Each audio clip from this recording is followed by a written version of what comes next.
ऐसा होगा प्रयागराज, और गंगा नदी की स्थिति कुछ ऐसी होगी, वहां पर एक बंजर मैदान आपको दिखाई देगा जिसमें स्नान करना बहुत ही मुश्किल हो जाए। हमारी मानसिकता यही है कि नदियों को हमने अपनी गंदगी ढोने का एक साधन बना दिया, बहुत ही आसान तरीके से। 75 वर्षों के बाद गंगा नदी सूख गई या विलुप्त हो गई तो महाकुंभ का आयोजन प्रयागराज में कैसे होगा, और लोग महाकुंभ में पवित्र स्नान कहां? क्या इनका ऐसा कोई प्रचार सामने आया कि उन्होंने कहा कि मां गंगा में अगर किसी ने भी कपड़े धोए या कुछ भी किया तो उसको दंडनीय अपराध माना जाएगा और उसे इतने रुपए वसूले जाएंगे या फिर उसे स्नान करने से वंचित रखा जाएगा? हाँ, आप कल्पना नहीं करेंगे कि मुस्लिम आबादी का मलमूत्र बह रहा था। सिर्फ मुस्लिम आबादी ही थी। क्या सोचते हैं कि नदियां हैं जो हमारी गंदगी को लेकर अपने साथ चली जाती हैं, शायद ये इसीलिए बने हैं। तो उसमें से 60-65 करोड़ भक्त हिंदू वहां आते हैं, आस्था की डुबकी लगाते हैं। तो क्या ये संभव हो सकेगा आज से 144 साल गंगे की? तो दोस्तों, मैं आपका अर्जुन, जैसा कि हर बार देखते हैं कि साधु संत होते हैं मेरे साथ में, लेकिन इस बार आप जानते हैं कि इस 26 तारीख महाशिवरात्रि के महापर्व पे महाकुंभ 2025 का समापन हो चुका है।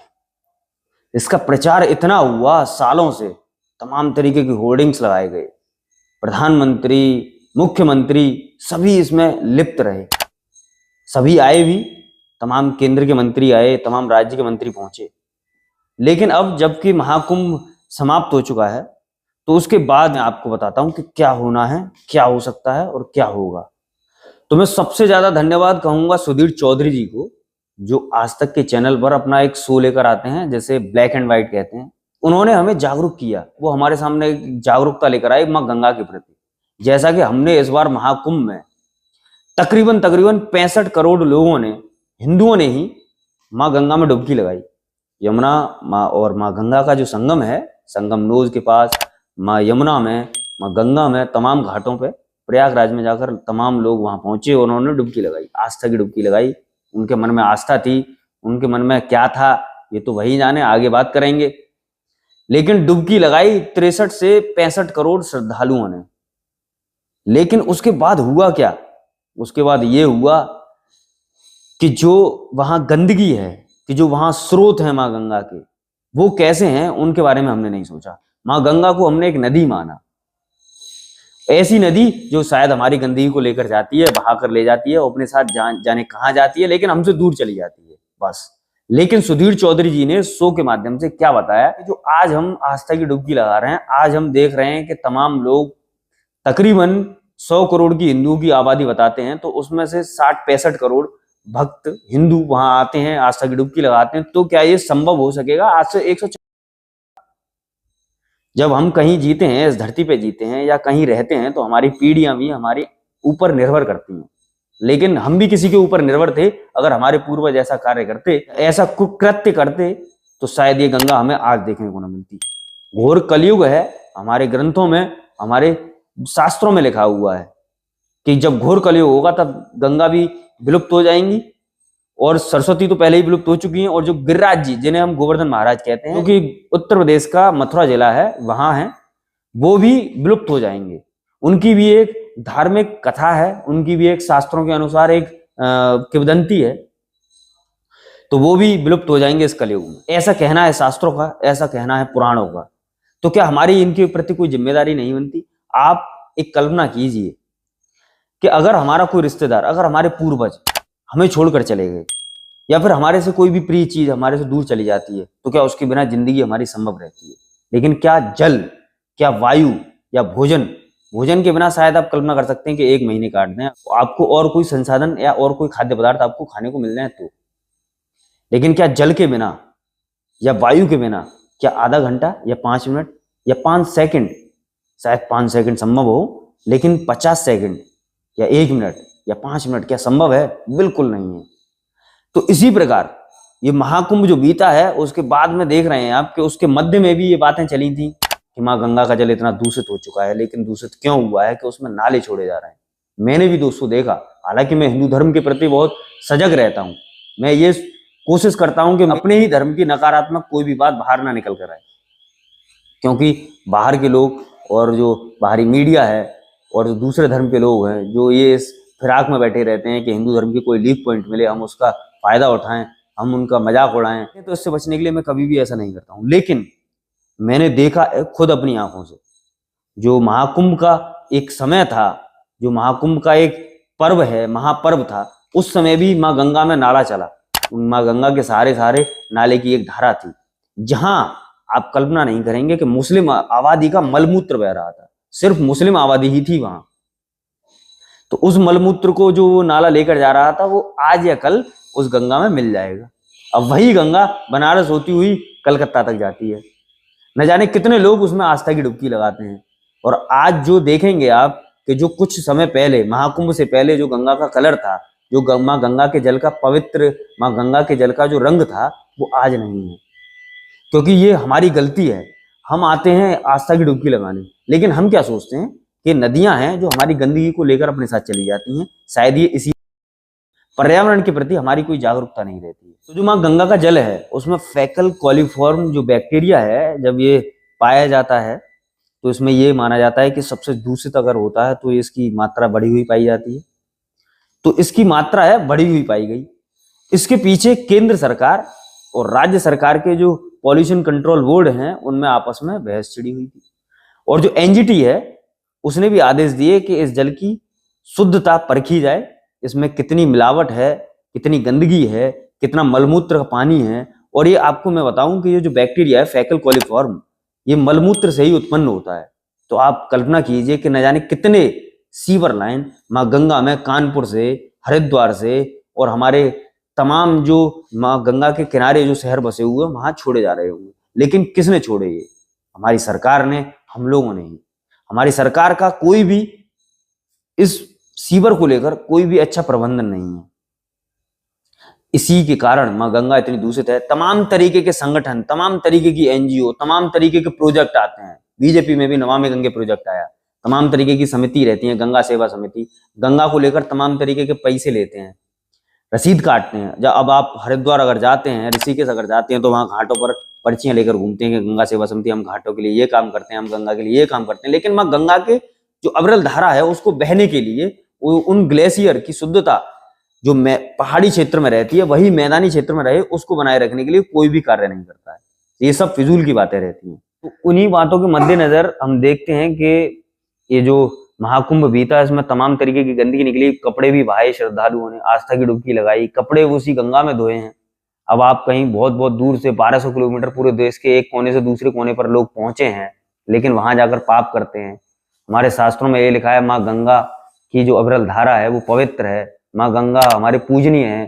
जितने भी हमारे धार्मिक अनुष्ठान रहते हैं वहां गंगा के जल को पहले से ही एकत्र करके रखा जाता है, वहां पूजा अर्चना की जाती है। एक गौमूत्र हुआ, माँ गंगा का ये जल रहा, इनको आप रखते हैं तो कभी भी बेकार नहीं होते। आप साधारण नल के जल को या फिर किसी नहर के जल को अगर आप रखते हैं तो देखेंगे आप खुद भी आप एक परीक्षण करके देखें कि वो जल बेकार हो जाएगा, लेकिन माँ गंगा का जल बेकार नहीं होता। तमाम सीवर लाइन खुली हुई हैं। तो क्या ये हमारी कोई जिम्मेदारी नहीं कि उन सीवर लाइन को, उनका कोई ऐसा प्रबंधन किया जाए, अच्छे तरीके से प्रबंधन किया जाए। महाकुंभ प्रचार किया इतना, उत्तर प्रदेश सरकार ने, राज्य सरकार ने और केंद्र सरकार ने भी कितना प्रचार किया। सभी राज्यों से लोग आए, 80 से ऊपर देशों के लोग यहाँ आए। उन लोगों ने देखा, यहाँ आए कि माँ गंगा के किनारे इतना बड़ा विशाल मेला लग रहा है, सनातन धर्म को मानने वाले लोगों का मेला लग रहा है। शायद ही ऐसा धरती के किसी कोने पर होता हो। जो एआई के माध्यम से सुधीर चौधरी जी ने, मैं उनको बहुत धन्यवाद कहूंगा, बहुत धन्यवाद दूंगा, जो उन्होंने समझाया कि शायद 144 साल बाद ये नजारा हमें देखने को ना मिले। हालांकि आज जरा ये कल्पना भी कीजिए कि अगर आज से 75 वर्षों के बाद गंगा नदी सूख गई या विलुप्त हो गई तो महाकुंभ का आयोजन प्रयागराज में कैसे होगा और लोग महाकुंभ में पवित्र स्नान कहां करेंगे। आज आपको ये गंगा का पानी दिखाई दे रहा है। कल्पना कीजिए कि एक दिन ऐसा आएगा जब ये पानी सूख चुका होगा। महाकुंभ में संगम के स्नान को सबसे पवित्र माना गया है और ये संगम 3 नदियों का है, गंगा, यमुना और सरस्वती। और इनमें भी सरस्वती नदी की जलधारा अदृश्य है, यानी वो दिखाई नहीं देती। जो 2 नदियां संगम की रचना करती हैं उनमें एक है गंगा और दूसरी है यमुना। इन दोनों नदियों के संगम से जो धारा निकलती है वो धारा गंगा नदी की होती है। और इसीलिए सोचिए, अगर आज से 75 वर्ष के बाद गंगा नदी ही सूख गई तो आप महाकुंभ में पवित्र स्नान कहां करेंगे।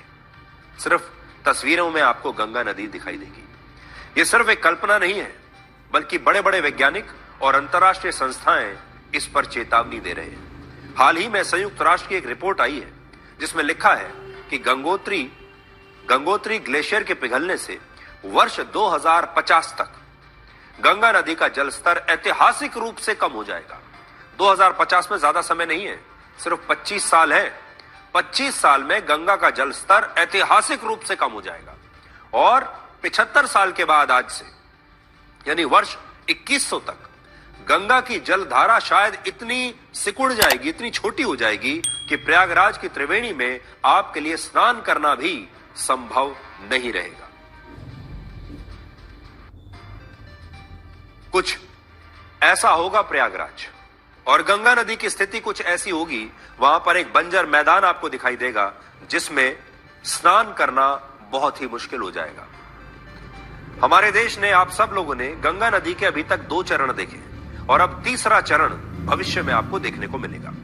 पहला चरण वो था जब गंगा नदी का पानी इतना साफ और स्वच्छ हुआ करता था कि लोग निसंकोच इसे पी लिया करते थे।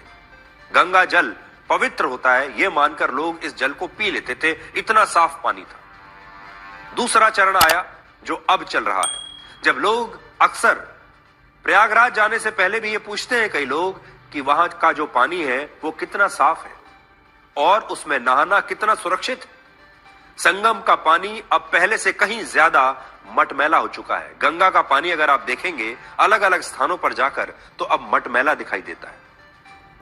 यह तो अभी तक का चरण है, लेकिन तीसरा चरण भविष्य में तब आएगा जब गंगोत्री ग्लेशियर के पिघलने से गंगा नदी सूख चुकी होगी और हमारे वैज्ञानिक और हमारा सनातन धर्म ये कहता है कि एक ना एक दिन ये होगा जरूर।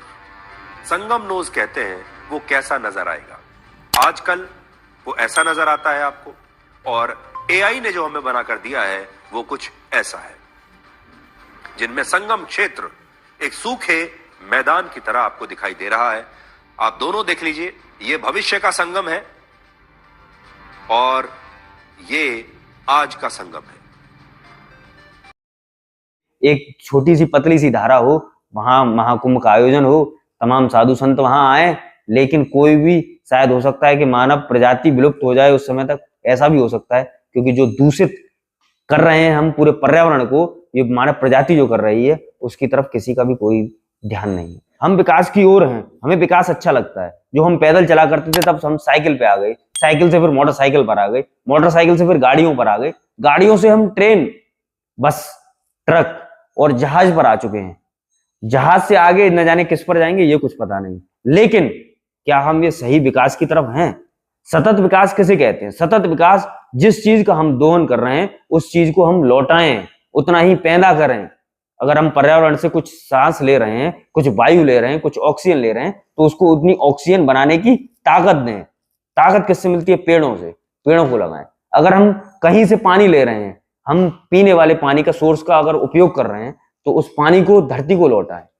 ये जिम्मेदारी हमारी बनती है। सरकार इसमें हमारा साथ दे सकती है, लेकिन सरकार, दोस्तों, आप सभी जानते हैं कि वो अपने मुद्दे से कभी नहीं हटेगी। उसे चाहिए वोट बैंक, उसे चाहिए राजनीति, तो वो हमेशा होती रहेगी। उसे हमसे कोई मतलब नहीं। हालांकि वह भी मनुष्य हैं जो कैबिनेट में बैठे रहते हैं, जो हमारे विधानसभा में रहते हैं, जो पार्लियामेंट में रहते हैं, सभी मनुष्य हैं, लेकिन इस ओर किसी का ध्यान नहीं रहता। तो ये सतत विकास की परिभाषा है कि हम किसी चीज का उपयोग कर रहे हैं, वो चीज हम पैदा करें। प्राकृतिक अगर कोई संसाधन है तो प्रकृति को हम लौटाएं, ताकि वो उसका उत्पन्न करे, उसको पैदा कर सके, ताकि आने वाली पीढ़ी हमारी सही बनी रहे। ये मानव प्रजाति के लिए एक बहुत बड़ा खतरा है जो आज इस समय दौर चल रहा है इंसान का इस धरती पर। तमाम तरीके के संसाधन को हम बेकार करते जा रहे हैं, बर्बाद करते जा रहे हैं। महाकुंभ लगा, बहुत अच्छा रहा। हिंदुओं की संस्कृति को जानने का एक मौका मिला सभी लोगों को इस धरती पर, लेकिन क्या गंगा के बारे में किसी ने सोचा? उसके बाद तमाम तरीके के दिखावे होते हैं कि सफाई चलती है, 10,000 सफाई कर्मचारी वहां लगे, लेकिन मां गंगा के प्रति 60,000 पुलिसकर्मी वहां लगे, बॉर्डर के जवान वहां लगे, सीआईएसएफ लगी, सीआरपीएफ लगी, आरएएफ लगी, तमाम तरीके के सुरक्षा बल वहां लगे, लेकिन किसी ने भी ये जिम्मेदारी नहीं समझी। अगर कोई किसी को दिख रहा है तो वहां वो ये टोके कि कोई भी श्रद्धालु अगर यहाँ स्नान कर रहे हैं, न किसी ने कोई अनाउंस किया, न कोई किसी के माध्यम से ये कहा गया, न ये प्रचार किया गया कि अगर कोई श्रद्धालु आस्था की डुबकी लगा रहा है, वहां आकर कपड़े ना धोए, अपने गंदे जूते चप्पल वहां ना धोए और नदी को दूषित ना करे। जैसा कि हम देखते हैं कि होर्डिंग्स लगे जिसके साथ में मोदी जी हैं, मुख्यमंत्री हैं हमारे माननीय, लेकिन प्रचार कर रहे हैं महाकुंभ गंगा किनारे, संगम रोज पर है, तमाम आओ, आप सभी आओ, आमंत्रित हो। लेकिन क्या इनका ऐसा कोई प्रचार सामने आया कि उन्होंने कहा कि मां गंगा में अगर किसी ने भी कपड़े धोए या कुछ भी किया तो उसको दंडनीय अपराध माना जाएगा और उसे इतने रुपए वसूले जाएंगे या फिर उसे स्नान करने से क्या ऐसा कुछ हुआ? ऐसा कुछ भी नहीं, क्योंकि हम खुद, हमारी सरकार पर्यावरण के लिए कोई भी जागरूक नहीं है। सही मायने में ये सब दिखावा रहता है कि ये प्रोजेक्ट लेकर आए हम, कि ये वो प्रोजेक्ट लेकर आए, इतनी संस्थाएं चल रही हैं एक जिले में, इतनी संस्थाएं उस जिले में चल रही हैं, गंगा सेवा समिति हो रही है, नमामि गंगे प्रोजेक्ट है, कोई भी काम नहीं करता है दोस्तों। जमीनी स्तर पर सब दिखावा करते हैं। अगर जमीनी स्तर पर कार्य हो रहा होता तो आज गंगा बहुत ही शुद्ध होती, निर्मल होती। जैसा कि आपने टेम्स नदी को देखा, एक समय टेम्स नदी बहुत ही दूषित थी, लेकिन वहां के लोगों की इच्छा शक्ति ऐसी थी कि वहां के लोगों ने उसे निर्मल बनाया। जिस तरीके से भारत में मां गंगा को पूजा जाता है, उसी तरीके से टेम्स एक पवित्र नदियों में एक मानी जाती है। तो उसके लिए लोग आए बाहर निकलकर, लेकिन यहाँ उल्टा है दोस्तों। हम लोग तभी जाते हैं जब हमारे ऊपर डंडे पड़ते हैं, और हमारे ऊपर डंडे तभी पड़ेंगे जब सरकार की इच्छा शक्ति होगी। सरकार की इच्छा शक्ति इसलिए नहीं हो सकती कि उसे वोट बैंक चाहिए, इसीलिए कोई भी आगे आना नहीं चाहता। लेकिन जब हमने कोरोना में देखा तो तमाम तरीके की नदियां, जो यमुना आज जहर उगलती है, झाग निकलते हैं, वो भी पवित्र हो चुकी थी। वो भी उस समय देख रहे होंगे कि उसका पानी भी शुद्ध हो गया था, जो कोरोना का वक्त था। उस समय सरकार ने भी सख्त नियम लागू किए, किसी को बाहर नहीं निकलने दिया, सारे कारखाने बंद थे। लेकिन अब कारखाने वो सुचारू रूप से चल रहे हैं और वो गंगा में गंदगी आ रही है। तमाम नदियां हमने यही बनाया हुआ है, हमारी मानसिकता यही है कि नदियों को हमने अपनी गंदगी ढोने का एक साधन बना दिया, बहुत ही आसान तरीके से। हमारी गंदगी, हमारा मलमूत्र, सब चीज इसी नदी में फेंक दीजिए। वो जाएगा कहाँ कुछ पता नहीं, क्या करेगा कुछ पता नहीं, जल कितना दूषित होगा हमें इससे कोई लेना देना नहीं, जबकि उसी जल को हम पीते हैं। इसी के साथ दोस्तों मेरे साथ बने रहें, और मैं सुधीर चौधरी जी का बहुत बहुत धन्यवाद दूंगा कि उन्होंने एआई के माध्यम से और अपनी आवाज के माध्यम से हम लोगों को जागरूक किया। अपने एक शो के माध्यम से ये बताया कि माँ गंगा जब विलुप्त हो जाएगी तो कैसा नजारा होगा, और हम पर्यावरण के लिए बिल्कुल भी सचेत नहीं, ये उन्होंने समझाया। शायद ऐसी कोई आवाज किसी ने उठाई हो, किसी चैनल ने उठाई